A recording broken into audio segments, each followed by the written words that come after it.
Postpartum Unfiltered, our personal journeys, hot takes, and approaches to the early postpartum period because you are indeed postpartum forever. And I kind of want to start with that.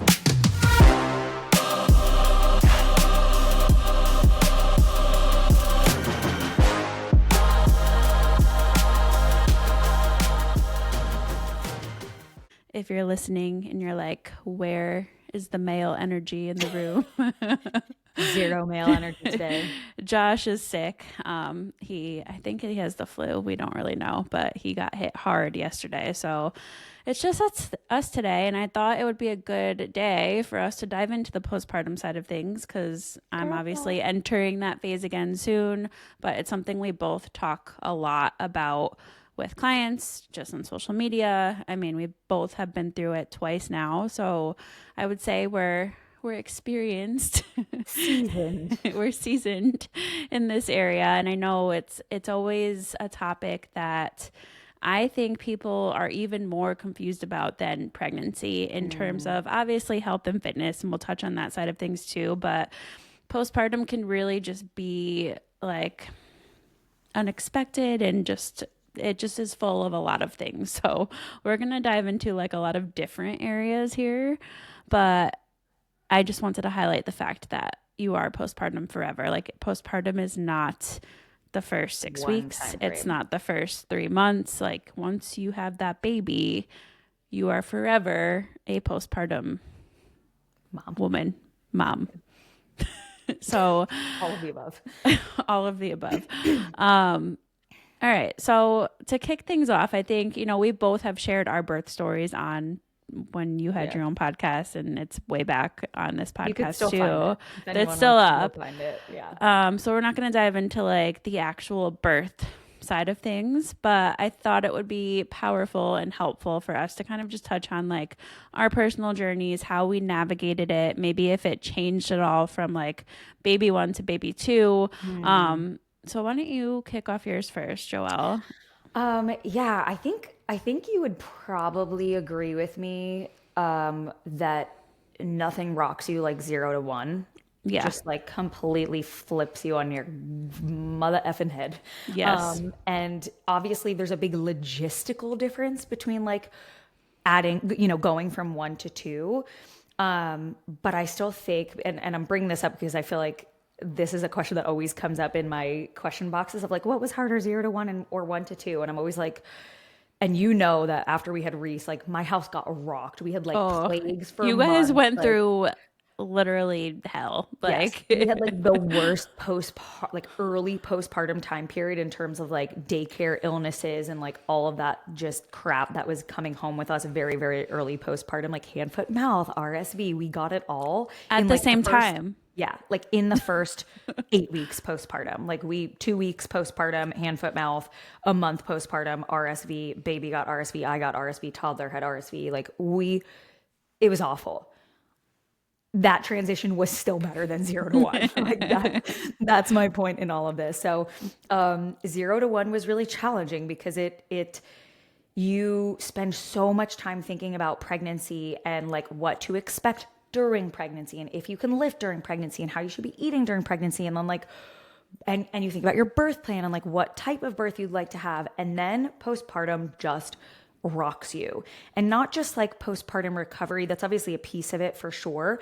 But it's also like, you think so much about like the type of parent you want to be and raising this child and like, all the different aspects of like not wanting to get anything wrong, but you are also simultaneously, which I think is the hard part for a lot of women, like there has been this new rebirth of you as well, where you're like, who am I now as a mom? Am I everything I was before? Am I something different now? Like there's just a whole life shift that happens when you have your first baby. And I'm not saying that you can't do any of the things that you like did before or anything like that. It's just this like, I know Dr. Nicole, who does our maternal mental health calls, she's talked about this as well, where like, it's not just a birth of your baby, like it's a rebirth of you as a human and like you as a mom, and you've never been in this role before and you've never been this person before.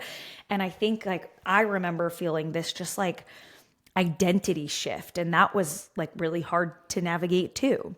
So I think there's a few pieces of, postpartum surely that we can dive into, but I would say just the transition from 0 to 1 alone, that is so hard because you're thrust into this new role with your spouse, as a mom, as a parent, as a working parent. Like, you're stepping into all of these new roles by becoming a mom.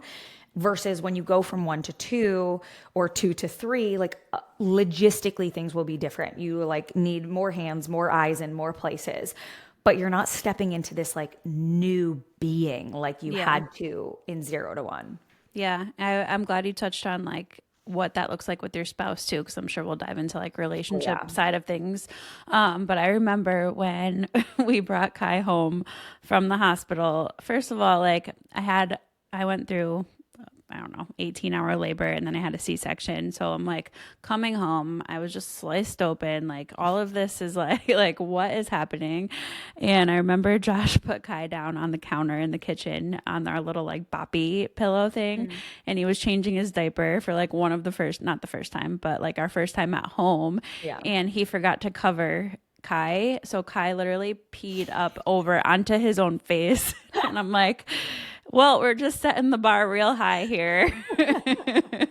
But it's so true. Like, you're in the hospital and like you have all the nurses and doctors and everybody there, and you can ask all the questions, and then you go home and you're like, okay, now what? Like, what do we do? Bring this baby home. Yeah. And it's just like all of the things. And then if you throw in like if you're breastfeeding and like figuring that whole side of things out, like I remember you're just so much overwhelmed beyond belief, because there's all of these pieces of the puzzle on top of recovering from childbirth that you're like, how the heck do people do this? So, those early days, and I agree with you completely, 0 to 1 rocked us in all the ways. And I think as we go into like the 1 to 2 transition, it will be interesting for us to compare to, because you obviously had 2 under 2. My 1 to 2 transition was 4.5 years later. So a way different experience. But yeah, I will wholeheartedly agree. 0 to 1, in my opinion, was so much harder in so many ways, just because you just don't know what to expect from the baby, from yourself, from your body, from your mindset. Sleep is off, like, for the first time probably in your entire life. So that also, we talk about sleep a lot here on the podcast. You guys know how much it impacts every aspect of your health. So when that, on top of everything else, is hitting you, it can be just really defeating and confusing. And it takes time for you to really like gain some traction and figure out who this little human is that you brought home and how they fit into your life. But why don't we kind of like, let's go into the spouse side of things first. Gonna say, I want to talk about some spouse stuff. Yeah.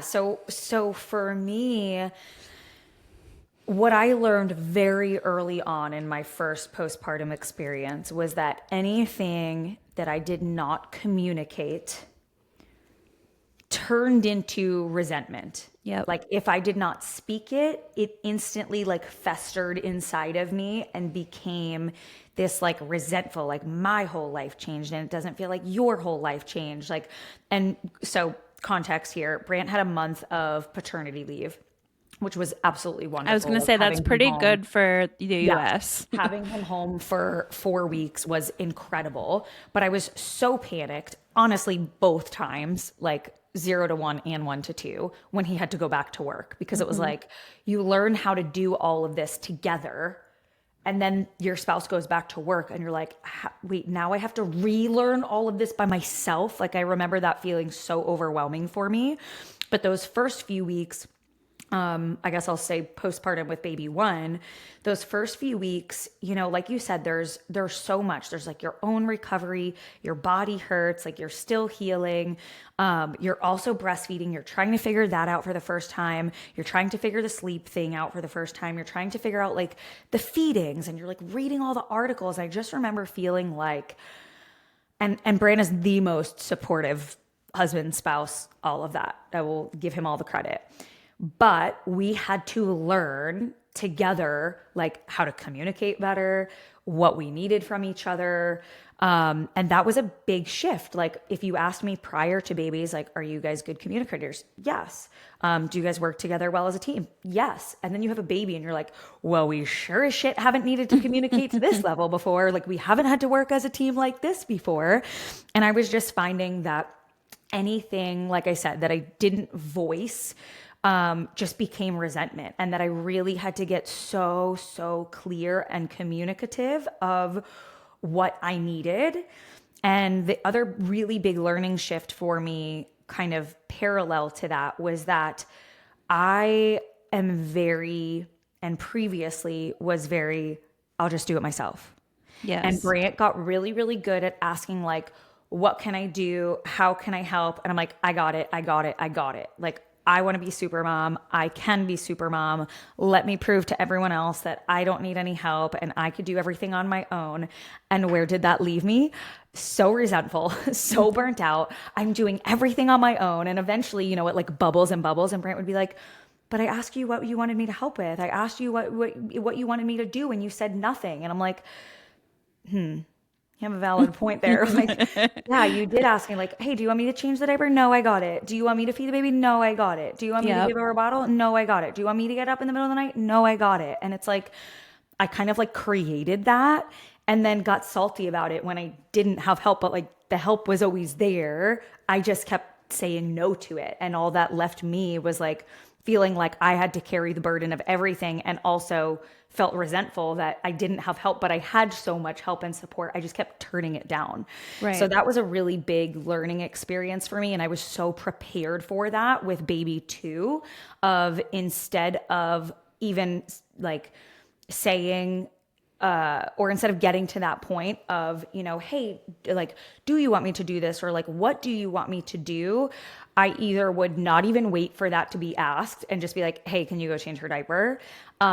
Or if he did ask, like, hey, do you need me to do something? I'm like, yeah, can you just like hold her while I go take a shower? Or like, can you just, and so the big shift for me in the second postpartum was like, honestly, I don't even really need you to do anything for the baby. Like breastfeeding the baby, you obviously can't do. I don't really want to feed her a bottle. So like, you can't really do that. And changing the diaper, like that's not a big deal. You want to change some diapers? Sure. But like, that is not overwhelming me. What I need you to do when we have baby 2, and this was a conversation when we were pregnant with baby 2, having learned from baby 1, what I need you to do when baby 2 comes is take care of me. Like I have got the baby.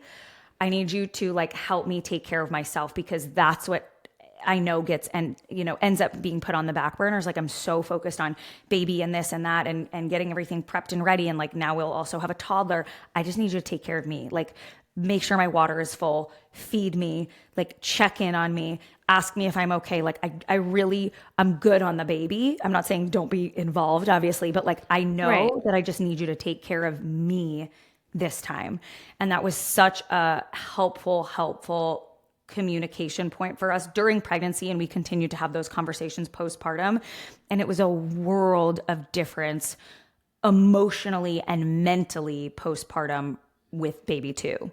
Yeah, I couldn't agree more with all of that. I think that's something that we also worked through as well. Like, and that's honestly the biggest piece of advice I give to anyone asking me for postpartum advice is communicate and be open with your partner, your spouse, whoever is around you to help, because if you are not, it is literally going to come back and bite you in the butt so hard. And that it's a skill. I really do think it's a skill that takes practice for most people, because most of us millennials are people pleasers, and we also don't want to feel like the burden for other people. And we, at the same time, when you become a mom, you do sort of adapt that like super mom tendency where you feel like you should be doing everything, and like asking for help was also really hard for me. I remember Josh's mom, we have a great network here too, and I'm going to go into the village side of things in a second because I have something I want to talk about with that. But I remember like, you know, people would ask like, what can I help with? Or let me take the baby, or like, you know, whatever. I got it. Got it. I'm good. Like, nope, I'm okay. And then like we got to a point probably when Kai was, I want to say he was like 2, maybe 3 months old. where sleep was just like, we were struggling a little bit. And I remember his mom came over and I was like, he was crying. I think looking back, he probably had a little bit of colic or like something going on that we just didn't know. Like we had no idea. We thought that was just a normal baby that cried a little more than we thought. Right. And she came over and I was just like, Take please him. just take him. Like I need to go lay down. And she was happy to. Yeah. But yeah, I think, it can just be really hard to say yes when people ask you if you want help. But going back to the village thing, I forget who, I think it was Doc Jen Fitness. She's a PT that I follow, posted a reel or something that had an article that she had read about the village and how a lot of people do have a village. It's just that they don't seek out being an active participant in the village. And it like went on to say like, at least in this day and age, like we're very, like we want all of the people and all of the help. But in order for a village to be successful, you also have to be putting in some effort and energy to show up for the other people in the village. Like that's how a village works. So it was just an interesting article. I'll try to find it and link it in the show notes of this podcast.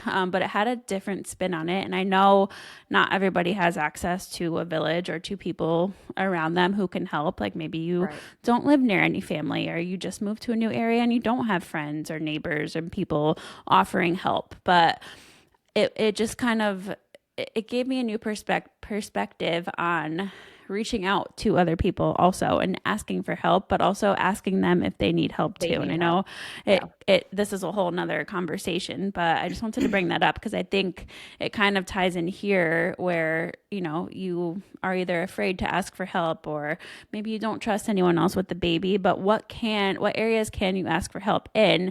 And like you, Joelle, like going from postpartum 1, where it was just like Josh being home with me at that time, we split everything 50-50. Like looking back, we even split the overnight feeds. Like he would wake up with the baby and did a bottle, and I would wake up and after like a 6-hour shift. Obviously 4 years later when we had Cora, like that just wasn't possible. Like we have another kid here. We have a full-time business. So there was a lot of just different things at play where we couldn't be completely 50-50 with this baby. It was more like tag team. Okay, you got Kai, I'll take Cora. Like, and that was the biggest difference from postpartum 1 to postpartum 2 is that it wasn't me and him taking on this baby and everything else together. It was more so like me with the baby most of the time, Josh with the dogs and Kai in the house and the business and everything else, like, which I'm so grateful for. Like looking back, it was really nice to be able to just hone in on Cora and be in our little bubble. But I also remember feeling like sort of left out, like they would like disconnected from the rest of the family, right? Yeah, I was just gonna say the same thing, like, and it didn't last. Like, I don't feel that way anymore, and I don't think you probably feel that way anymore. But those like beginning months, especially when you're just like in the thick of breastfeeding, like every 2 hours, and you're just like, there's always a baby on your boob. Your whole life is just like nap schedule and boobs for like a few months. I remember that feeling like I just like want to go hang out with Sloan and Brant and like Reese was born April 29th, so like almost May, obviously. And then like our pool opened right around then. And it was like Brant and Sloan would be like swimming in the pool. And I'm like, I'll just be in here, like nursing the baby again and burping her so she doesn't throw up everywhere and holding her upright so she doesn't get reflux. Like there is this piece of like, I just want to like do things as a family. And obviously like we still did in some capacity and you still go on family walks and things like that, but you're just in that like newborn haze of like, And I would say that was one thing that was different about 0 to 1, 1 to 2, like 0 to 1, you're still doing everything as a family. And then once you get back into that 1 to 2 mode and you got to kind of like play that 1-to-1 game because you need like another set of eyes or hands or whatever, you're like, oh, this is kind of weird. Like this is almost like breaking up our family unit a little bit to go tag team separately. Yes. Yeah. It was an interesting shift for sure. Yeah. And it didn't stay that way for anyone listening. No. Like it doesn't feel like that anymore, but it was like an unexpected shift that I remember experiencing postpartum where like I kind of feel lonely, just like me and the baby over here. Yeah, it was such a big difference. I think you're right. It was completely unexpected, but like at the same time, I was grateful because he was doing all of the other things. But when they went and they would go out and do something, and I'd be like nap trapped, or Right. whatever. Like it definitely was weird for a little bit. But you, like all things, you adapt, and obviously the baby is not in that phase for super long. Like that early newborn phase, it feels like a long time when you're in it, but it really is not. Yeah, it's Like so quick they when you look change back. so fast. So it'll be interesting to see how we navigate three. Yeah. I think in some ways it will be similar to navigating two because Kai is in school all day. So it's not like I have Yeah. three littles here. So it will kind of just be like probably Josh and Cora a little bit more and me and the baby a little bit more. Right. But it's going to be an interesting dynamic because Yeah. It'll they be an they interesting outnumber us now. right. Right. You're like on zone defense now. Yeah.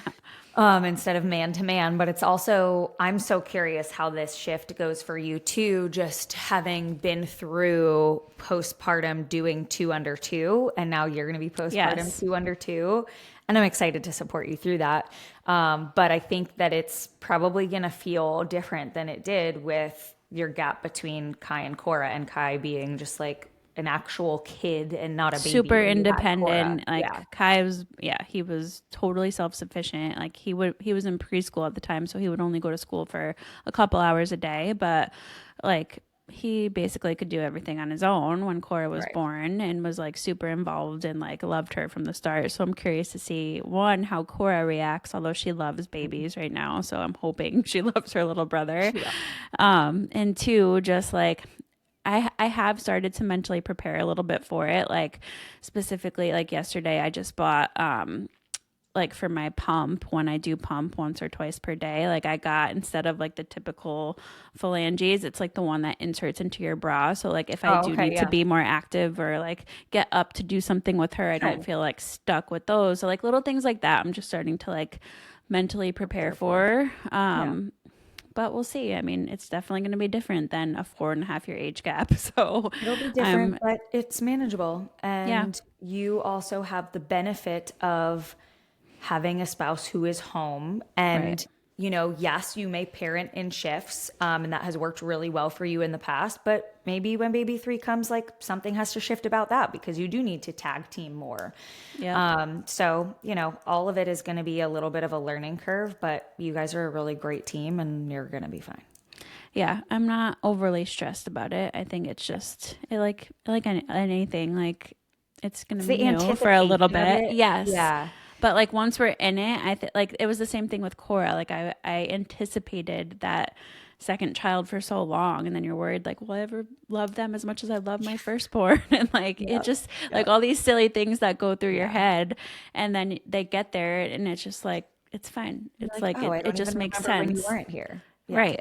So, Yeah. yeah, I think that's a common thought too. So, if you're a first time mom, or if you have one kid listening and maybe you're pregnant with your second, like your heart truly grows. I know everybody says Yes. that, but it's so true. Like, you have nothing to worry about as far as like loving each kid equally. Like, Yeah. it just, it makes sense when when you're in it, and you can't really explain it, I don't think. No, you can't. I remember calling my parents crying, being like 9 months pregnant and super emotional and being like, what if I don't love her the same way I love Sloan? And like now you look back and you're like, you idiot. Of course you're gonna love your other kid. Like, what's wrong with you? Yeah, it's so funny though. Like all of those thoughts go through your head, and it's just, I think it's also just pregnancy emotions and Yeah. like, everything. And I feel like people really scared me when I was having 2 under 2. Like anytime I was pregnant and people saw me with a toddler, they'd be, oh, 2 under 2, like you got your hands full. And you're just like, yes, I know. Like that's not helpful information for me. I'm well aware. And so I think that it made like the anticipation of it was like anxiety inducing, and then you're in it and you're like, okay, We'll figure it Yeah. out. Lots of people figure this out. I'm not the only person ever who's had two under two. And you Right. got like Annie Miller, who's like had two kids like in 11 months. Oh my God. And I think about Props that to and I'm like, if she Annie. could do that, we can handle two under Right. two. Bless you, That's the Annie. thing. But like, we really need to stop with the just wait comments. I cannot stand when people say, and say it in a negative way, like, oh, Yeah. just wait until the other baby's here, or just wait until you have three, or like, and I feel like it just stems from that. I mean, it's obviously that person's experience and them Yeah. It's a lot of projection. projecting. But I saw a quote the other day. Let me see if I can pull it up because I loved it. It was about motherhood, and it said, oh, did I delete it? Oh no, here we go. It said, I heard someone say recently, motherhood I love, but life is what makes it hard. I try not to let life affect the way that I parent. And I just love that because I That's think such a it's so great way to put it. true because like when you think about all of the things that you're typically overwhelmed with when it comes to being a mom or like going through those early postpartum days, it's typically not like it might have to do with the baby, but it also might just be like the expectations that our society has placed on us as far as what that life with the baby should look like. But also like, I think like even now being like deeper postpartum with like old, older kids, and I've used that air quotes there because our kids are not older by any means, but like they're not little babies anymore. Like, I think we were on a maternal mental health call. I don't know if it was the last one or a couple back, but our friend Jill talked about how when she gets overwhelmed, it's typically not the kids that are doing something wrong. It's whatever else we're trying to do, whether it's work or cooking dinner or cleaning the house. We're trying to do something and they're being kids and being silly. Right. And that's literally the straw that broke the camel's back. And that resonated so hard with me because it's so true. It's like when we're in this moment of like being super overwhelmed or frustrated as a mom, it's typically not the kids, it's everything else that we're trying to do. So I saw that quote and I loved it and I saved it and it just hit hard with me. I like that a lot. There was a really cute, I thought that you were going to bring up this post. I don't know if you follow this girl, Emily Fawver. Do you know who that is? Oh yeah, she has the little girl who The did cute like little- piggies yeah, and now she has a bunnies. little boy too. But yeah, the piggies and bunnies mom. Yeah, that's Yeah. how I knew her too. She posted this great video the other day. It was like her and her family were out to eat at just like literally like a donut place. I And this did see little that old man- did you see post. this? I This saw little it. old man comes over and instead of being like, "Oh, you really have your hands full," he says something like, "Hold on, I have to wait for it to come up." He It like was like, just walked. "These like, are comes the up to them best and days stares of your at them life," or and something. takes them in, and I think he says, "Where is it?" Sorry for the awkward pause. The suspense. And he's like in tears, like just watching them interact. Cutest little old man Walks ever. away, and then he pauses again and like looks back and just watches them again. It literally These are broke the my best heart. days of your lives. That's what he Yeah. said. And I was just sobbing. He's like, Yeah. these are the best days of your lives. And like, they so appreciated it. And they're like hugging their babies. And you're just like, it's always, you have your hands full and never, these are the best years of your Right. life. And It's always like, negative, and that's what I mean Right. by we need to stop the like. And I know in most cases it really does come from a positive place, I think, for most of the time. But I think we just have to be a little more careful with what we say to expectant moms, first time moms, people Yeah. even having multiple kids, because it really can be defeating and cause so much fear when there doesn't need to be that fear there, because everybody goes through things differently and has their own situation and struggles. And obviously we all know every baby is so different. So you can't project what happened to you and your experience onto someone else because it might be totally different for them. And that's expected.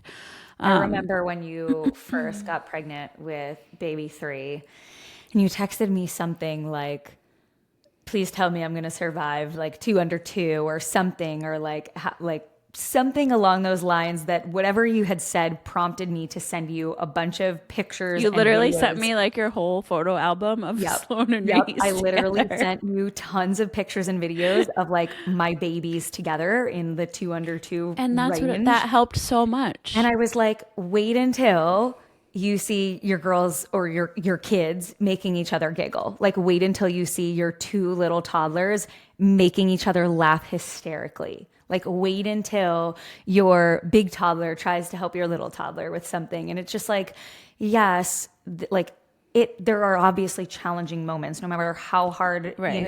or far apart your kids are or anything like that. There are always going to be challenging moments of like just being a parent and trying to raise good kids.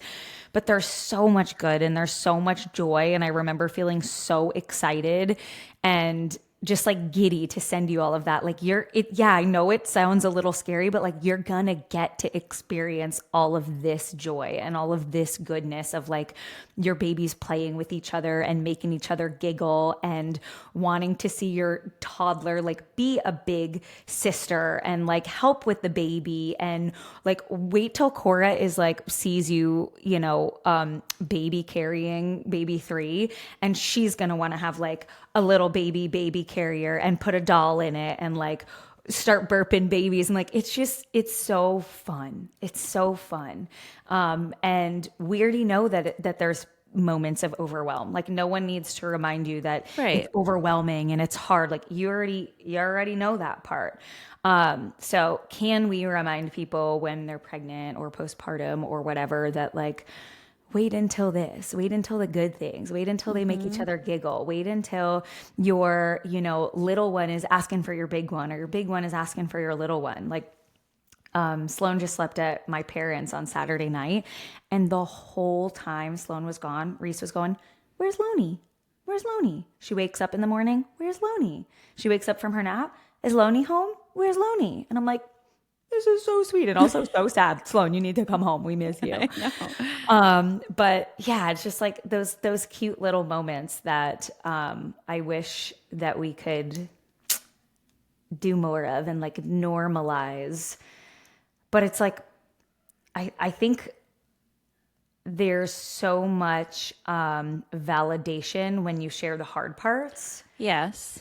And that's where it gets like kind of funky on social media where like you share a vulnerable moment and like people feel really validated by that. Like, thank you for sharing how hard this is, or thank you for sharing like how challenging this can be. And like, obviously you want, the things you share to resonate with people, and not everything is going to resonate with everyone. But I think with social media, there has become this need for engagement and for things to resonate. And so a lot of the like mom stuff on social media, I find, is very negative and very like, look how hard this is, validate me in the comments. And not that people are necessarily posting for validation, but like people are sharing the hard and the negative. And sometimes I feel like the joy and the positive gets lost in some of the sharing of the negative. And I think that the sharing of the good and the bad is healthy and helpful for people. Like people want to see the good, the bad, the ugly. But I just think a lot about that balance of like, do I want to share something else that is like negative? And I'm glad that it might feel validating for someone and it might resonate with someone, but also like then I'm contributing to the negative energy around motherhood. And like, I don't really want to contribute to that. It's a weird balance. It definitely is weird, and it's definitely something I also notice a lot. And I do think you're right. Like, people obviously go through hard times and should be able to share whatever they want to share. But I do think there is an aspect of that where someone maybe shared it once and they got a ton of engagement, and then their whole account becomes something like that. And it becomes this place and just a contributing factor to motherhood in the more negative light, which again, I don't ever want to diminish anyone's experience or, struggles. Like, you want people to have people to connect with. But I personally always try to show up, or often try to show up. I mean, I shared our whole freaking infertility journey. That was very negative for years. So I've been there. But at the same time, like, I want to be a positive contributor, and I want mothers to feel empowered in all areas of their life. And this also becomes a struggle too, because like we talked about in the last few episodes, then you get people saying, but this is unrealistic. Life is just right. This is just so unrealistic. This is your life is just perfect. And yes. Right. You're damned so it's if you like, do, you're damned if you don't. It's a double-edged sword. There's no winning. So at the end of the day, I literally just post lately whatever the heck is on my mind. Yeah. And that's fine. If you resonate with it, great. If you don't, that's not for you, and then it's okay. Yeah. I want to get into like the almost like a little myth busting with postpartum. Fitness and And nutrition specifically.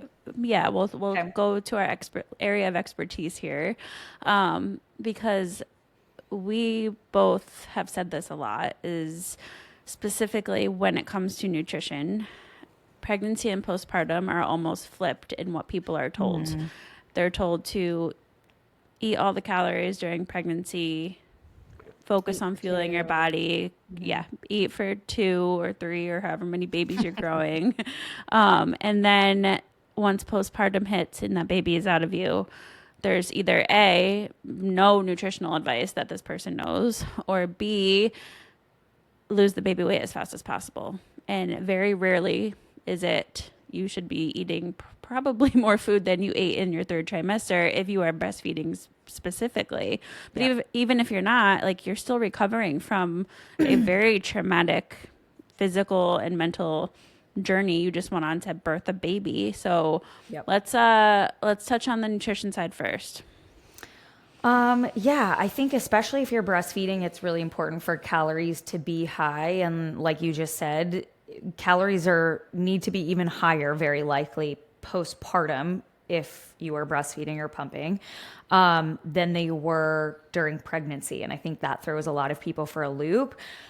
This topic that I'm about to bring up could probably be an entire podcast of itself about like bounce back culture and that weird fine line that you and I have both experienced, where you're like, okay, I want to get back to healthy habits that have been ingrained in my life for so long, but also people view that as bounce back culture. But also, I'm not trying to perpetuate bounce back culture. This is just like my life, and these are my habits that I'm getting back to that I've been doing for the last 10, 15 years. So what I think is very interesting and confusing for people is then they get caught up in, okay, you just carried this baby for 9 months and everyone's like, you're so beautiful. Like, look at your belly and like feed your body, like rest up, do what you need to do while you're pregnant. Like, you're growing a human. And then God forbid you look like you had a baby when you're postpartum. It's immediately like this pressure for women to get the baby weight off, so to speak. And, I wish that there was more of a focus on returning to healthy habits as opposed to returning to a specific body. Yeah. Because I think if the focus shifted to, I need to fuel myself for my body recovering, I need to fuel myself for the plate-sized wound in my uterus where my placenta detached, I need to fuel myself for now the fact that I'm carrying this 8 to 10 pound weight all day and I'm hauling car seats in and around, and I'm wearing a weight vest if I'm baby wearing, and I'm pushing a stroller if I'm doing that. And there are all of these extra demands on the body that I think happen postpartum. And then, of course, if you reintroduce like walks and lifting and cardio, et cetera, back in those first few weeks postpartum, your caloric needs can be so high. I remember eating like 2,700 calories a day and still losing weight. And I was like, I am eating so much. And you're still hungry. Your hunger is still high on that. Cannot keep the weight on me. Yeah. And then really struggling with that because I was feeling like, oh my gosh, I'm gonna like lose all my muscle that I have worked so hard for over the years, and I'm losing weight and too fast. And this was, me knowing everything that I know about health and fitness and nutrition, and still really, really struggling with weight loss too soon. And I know that is not everyone's, I've talked about this before, and like, I know that is not everyone's main struggle, and that might not resonate with everyone. And everyone's postpartum experiences are very, very different. But my point in that is the focus, I hope and wish and want to show, and I know you'll continue to do this in postpartum with baby 3 too, of wanting to show that you can reasonably and appropriately, depending on how you're feeling and how your recovery is going and how your birth went and so on, get back to healthy habits without having this large focus on my goal is to lose weight, my goal is to fit into my pre-pregnancy jeans, my goal is for these pants to fit me. It's like, I want to get back to feeling how I felt. I want to get back to moving my body because that level of movement felt good for me. I want to get back to feeling strong in my body, and having those like performance outcomes and strength outcomes. And again, when appropriate, I'm not saying like 3 days after giving birth, get back to throwing a barbell on your back. Things do need to be, we do need to have reasonable expectations, of course. But I think that the shift to healthy habits instead of a specific physique is what people are missing. Yeah. And listen, I totally understand you wanting to just feel back to your normal self and honestly even look back to your normal self. You just spent the last 10 months growing a human, your body changed a lot. You just want to feel back to you and what you similar to how you felt pre-pregnancy. So I get that. And I don't want to diminish that because I feel like the pendulum does swing. So we know the pendulum always swings so far both ways in all areas of health and fitness.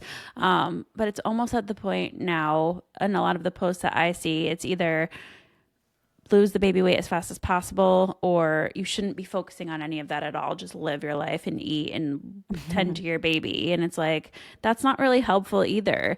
So I totally understand if you do want to start feeling good in your body, but let that be the key word is feeling. Like, let it start with the feeling. And how does that feeling begin? By doing those healthy habits and focusing on those healthy habits, rebuilding that aspect of your life.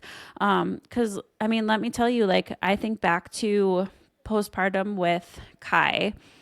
This was a different era on social media, right? So this was 2019. Not a lot of people were sharing their pregnancy and postpartum journeys. Like, it was just kind of a newer thing. A lot of people were even being open about. So I never really saw a postpartum body until I followed one person. I think it was it Fearless Miranda. They own street parking. She was one of the few that was very open about like her pregnancy journey and continuing exercise and her postpartum journey. And she would post like her body and the changes it went through like early postpartum. And I remember just thinking like, wow, like if it wasn't for her posting that, I would have no idea it took that long for your body to like go through those changes again. Like everybody else seems to post like these before and afters of like they're pregnant and then they're not pregnant and they have a flat stomach and everything looks great and dandy. And that's just not the case. Now it's obviously different. Like it's more normal to share those things, I think. Yeah. But I think it is just a great reminder that, you did spend 10 months going through these changes very slowly. So why are we expecting our bodies to go back to normal within a few weeks or even a few months postpartum? Like, that's just unrealistic for your body. And I always like to share the fact that, like, even if you get to your pre-pregnancy weight in the earlier stages of postpartum, that doesn't necessarily mean your body composition is going to be exactly the same, because that was my experience. Totally and you look completely different. You have some muscle loss. You're obviously structural changes of your rib cage still being wide, and you have huge boobs if you are breastfeeding. Like, there are just things that are completely different than before, even if you're at the same weight. So don't make it all about the number on the scale. And also just, you have to give yourself time, but that doesn't mean you can't be focusing on the things that make you feel good. And in my opinion, you should be focusing on those things that make you feel good, because it's only going to improve not just your physical health, but your mental health too. Like, having those basics to focus on postpartum really allowed me to feel way more like myself in those early days, even if there was so many things that were different, including my physical appearance. I think another really interesting thing to think about is how much harder it would be postpartum to start trying to gain healthier habits for the first time, had those habits not been something that we were working on pre-pregnancy and then during pregnancy. Yeah. Like, the point of this, part of this conversation is postpartum is really challenging, and stepping into this new role and this new identity is really challenging, and being a working parent is really challenging. And there are different hard parts.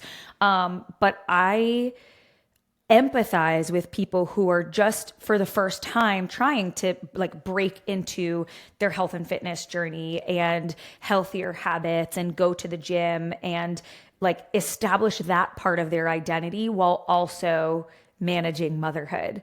I'm grateful that we have, had those things kind of established earlier on so that we could do those things during pregnancy, and it maybe wasn't as hard for us because they were habits that were already ingrained. And then postpartum, again, like they were habits that were already ingrained in us and that we were consistent with. And granted, those things look differently, like different seasons of life have required us to show up in different ways. But the point is, we kept showing up, like regardless of what it looked like. If our walks now had a baby strapped onto us, we were still walking. If our workouts, were scaled down, we were still doing the workout. If, whatever it is, if we were trying to prioritize sleep, but it was interrupted by breastfeeding, but we were still trying to prioritize sleep. And so there's just different aspects of healthy habits that I'm sure are harder for someone to establish for the first time postpartum. And the other kind of like danger of that almost is that most likely, if you're first trying to establish health and fitness and gym habits postpartum, it probably is because it's aesthetically driven. And so like right off the bat, you're like, okay, I'm uncomfortable in my body. Now I want to do something about it. And that immediately takes the focus, I feel like, off of wanting to get into this for the sake of health and fitness, as opposed to, I want to go to the gym because I want to change my body. And granted, like, I am not anti-diet. I am not anti-wanting to feel good in your own skin, like power to ya. But I would just really highlight that there are other pieces of your health and fitness that you could focus on, whether I want to feel better in my body, not just look better. I want to have more energy. I want to do this for myself because if I take care of myself, I can better take care of other people. Maybe setting performance goals. It is perfectly fine to have aesthetic goals, whether you're postpartum or not. But I would encourage you to also have goals that are non-aesthetic as well, like fitness related goals that are non-aesthetic or health related goals that are non-aesthetic, which is why I also love when people have like a performance goal. Maybe it's that you want to run. Maybe it's that you want to, make your mile time faster. Maybe it's that you want to be able to do 5 unassisted pull-ups. Maybe it's you want to be able to do 20 push-ups without stopping. Maybe it's 5 push-ups without stopping. But I love the idea of people having a performance goal or a strength outcome or something like that outside of just aesthetics or their physique. Because I think when we become too focused on physique, there's just a lot of potential negative outcomes of being too hyper focused on only physique outcomes alone. It takes the enjoyment out of it, in my opinion. When you're just focused on the number on the scale or how you look, just aesthetic wise, it can get to a point. It might feel fun at first, but it then can get to a point, and often gets to the point where it becomes this just like looming dark cloud over you because there's no other enjoyment aspect of it. A few things I wanted to touch on here. I like the habit, like how you talked about how these are habits that we have ingrained in us through all seasons of life. You guys have to kind of think about it like as a building muscle comparison. So like when it is much harder to put on muscle than it is to maintain the muscle. So a question that we get a lot is, well, I'm thinking about trying to have a baby soon, or I know I want to become a mom soon. What can I focus on before I even start trying, or while we're trying to conceive, before I get pregnant? And I love that question because I love that you're thinking about it. Number one, like I think it's great that, people out there are thinking about what they can focus on. But I think our answer often surprises people because your focus areas pre-pregnancy really are just your overall health focus areas. There are things that we suggest for everybody, whether you're trying to get pregnant or not. Like obviously, yes, you want to focus on your menstrual cycle and tracking your ovulation and all those things. But when it comes to like actually preparing for pregnancy, in my opinion, focus on the 5 pillars of the L5 method and you cannot go wrong. Like building those habits in all of those areas, training, nutrition, mindset, movement, and habits, encompassing that to your lifestyle and getting consistent with this healthy lifestyle now is only going to make postpartum and pregnancy that much easier, no matter what is thrown at you. Because if you learn to adapt those things and pivot and be able to apply these basic areas to your life, no matter what life looks like, you're going to have success. You're going to be able to feel good in the way that we're talking about, in a much easier way than somebody who never focused on any of this stuff before and wants to get into it postpartum. And it's like how we talked about with New Year's resolutions. You can't change everything at once because it's not gonna go well. It's just not. When you're doing that postpartum and trying to change all the things at once, on top of no sleep, higher stress, adjusting to a new human in your life and learning about them while they learn about you, like, it's a lot. And I'm not saying it's impossible. And we work with many people who do just start postpartum. But if you want to make it easier on yourself, do yourself a favor and start before. Yeah, I remember, I'll kind of wrap up here. I know we got a jet in a minute, but I remember, you know how you see on Instagram, like 9 months in, 9 months out, and like those like postpartum transformations and stuff.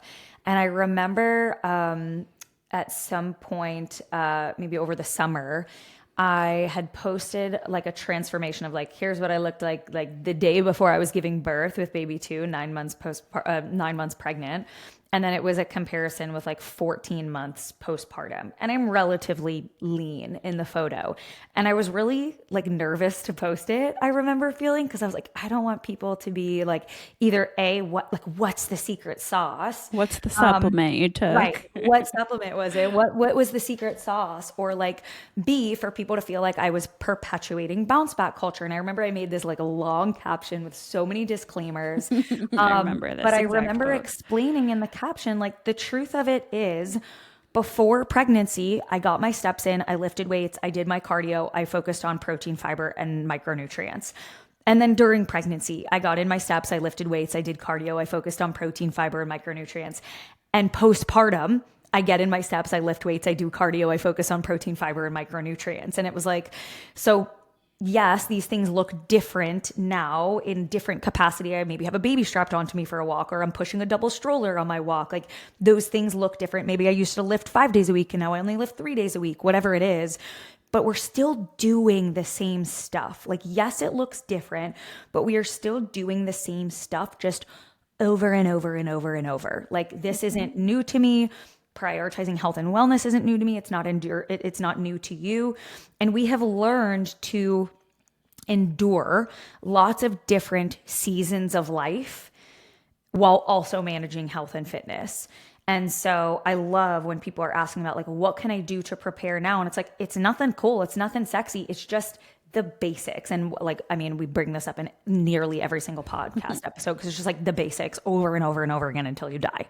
But that's what it is. Like, there's no postpartum secret sauce. It's just doing the same boring stuff, the steps, the lifting, the cardio, the eating.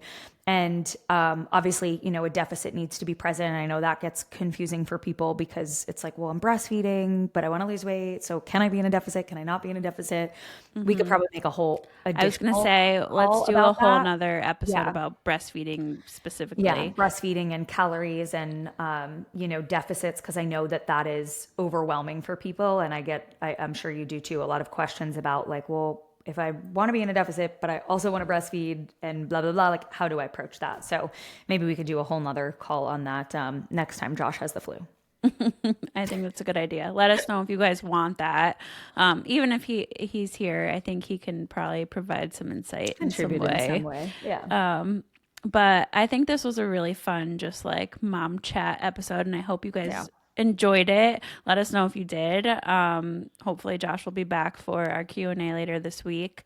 But you know, I think these conversations are so needed and necessary, and I hope that if you do enjoy it, you send it to a friend. I'm not going to give you Josh's spiel on leaving a review or whatnot, but I won't say it as good as he does.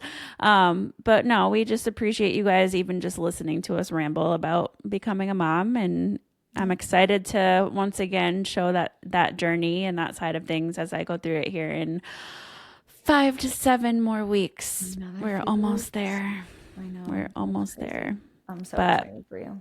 I'm excited, and I can't so wait excited to. hold him and snuggle I him. was just gonna say, come over for the snuggles. Oh, I will. I so will. All right. Well, where can they find you, Joelle? At Joelle Samantha.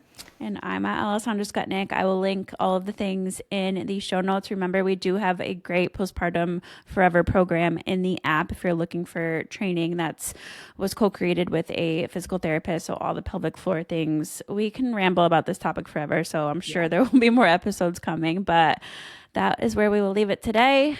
We will catch you in the next one.